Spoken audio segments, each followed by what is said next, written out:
Kita ke informasi kontroversi keabsahan ijazah Wakil Presiden Gibran Rakabuming Raka kembali memanas dan memasuki babak baru di ranah hukum. Sidang gugatan perdata 125 triliun rupiah yang ditujukan kepada Gibran bergulir di Pengadilan Negeri Jakarta Pusat. Gibran tidak lagi diwakili oleh jaksa pengacara negara dari Kejaksaan Agung untuk menghadapi gugatan perdata terkait dengan riwayat pendidikannya. Kuasa hukum Gibran, Dadang Herli, mengungkapkan tim kuasa hukum ditunjuk langsung oleh Gibran pada 9 September lalu. Status kuasa hukum melekat pada pengacara profesional dari salah satu firma hukum di Jakarta. Tim kuasa hukum Gibran mengaku siap untuk menghadapi seluruh gugatan yang diajukan. Hingga kini belum ada arahan khusus dari Gibran, termasuk soal kemungkinan kehadiran wakil presiden di persidangan. Kami pengacara profesional pribadi. Berarti udah pribadi sekarang? Udah pribadi. Kami mewakili Gibran Rakabuming Raka. Penerimaan surat kuasanya itu per kapan, Pak? Untuk tanggal 9 kemarin. Kuasa langsung dari Pak Gibran?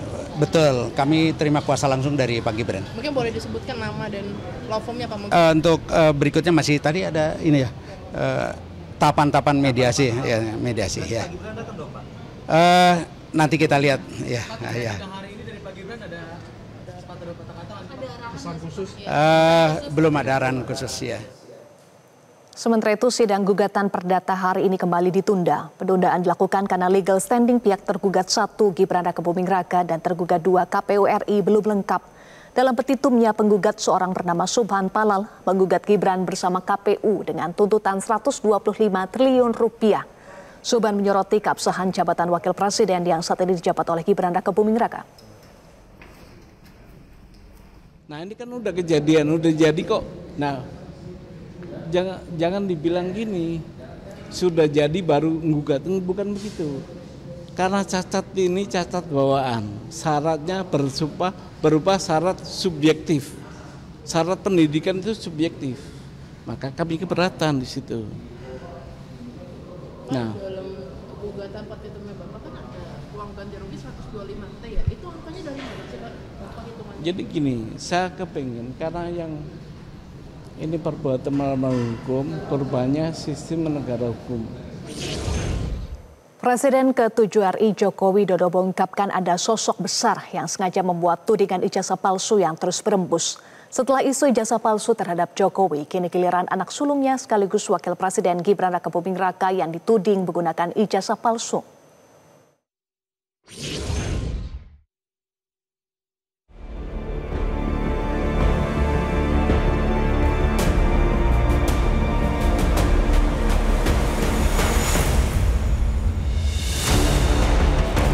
Ada yang membackup.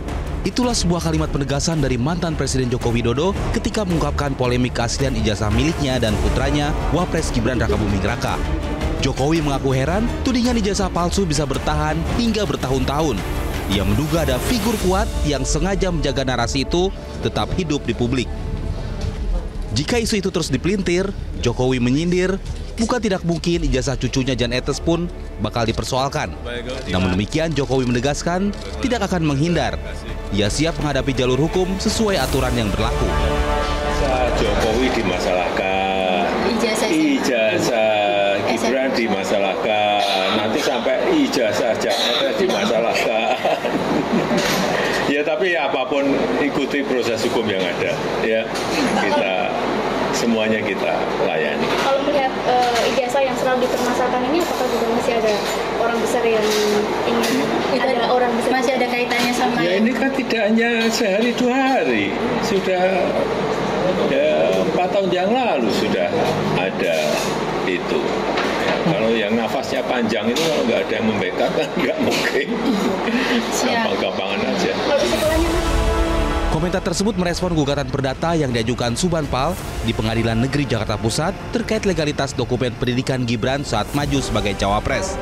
Pengacara Jokowi Yakub Hasibuan mengatakan satu-satunya jalan mencari kebenaran yang absolut adalah melalui proses hukum.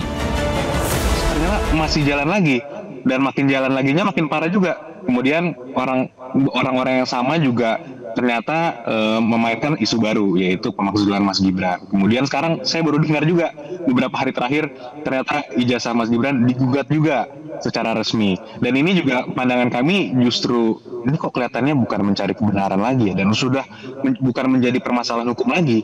Jadi sudah cukup melebar, ini motifnya apa? Sehingga menurut saya juga sangat valid pertanyaan dari wartawan-wartawan, karena saya pun ditanyakan hal yang sama. Tapi kelihatannya ya memang satu-satunya jalan untuk mencari kebenaran dan mencari jawaban yang real, yang absolut, yaitu melalui proses hukum, di mana ya sudah kita laporkan juga, dan kami masih menunggu juga untuk Polda Metro Jaya untuk memproses ini. Analis politik Adi Praitno menilai ada agenda tersembunyi di balik isu ijazah palsu Jokowi. Menurutnya isu tersebut bukan lagi soal perdebatan asli atau palsu. Adi merujuk pada beberapa isu yang menyertainya. Kalau ini argumennya adalah argumen politik, sampai kiamat sekalipun tentu tidak akan ada kebenaran apapun. Satu-satunya yang mungkin bisa membuktikan ya adalah soal jalur hukum, seperti yang saat ini sedang diproses itu.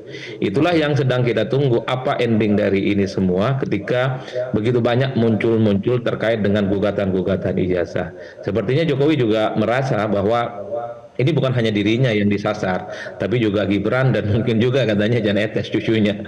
Ini adalah sesuatu yang dibaca, kok rasa-rasanya ada gerakan-gerakan yang dibaca tidak alamiah, tidak organik, tapi ada semacam orkestrasi yang sengaja untuk merusak kredensial dan reputasi Pak Jokowi sebagai orang yang pernah menjadi presiden di Republik Indonesia. Bukan kali ini saja Jokowi menyebut ada figur kuat di balik tudingan ijazah palsu. Pada akhir Juli lalu, Jokowi pun sudah menegaskan ada orang besar yang membackup mengenai kasus dugaan ijazah palsu. Ketika ditanya sudah tahu sosoknya, Jokowi menyebut jika semua orang sudah tahu siapa sosok tersebut. Tim Liputan Metro TV. Jelajahi cara baru mendapatkan informasi. Download Metro TV Extend sekarang.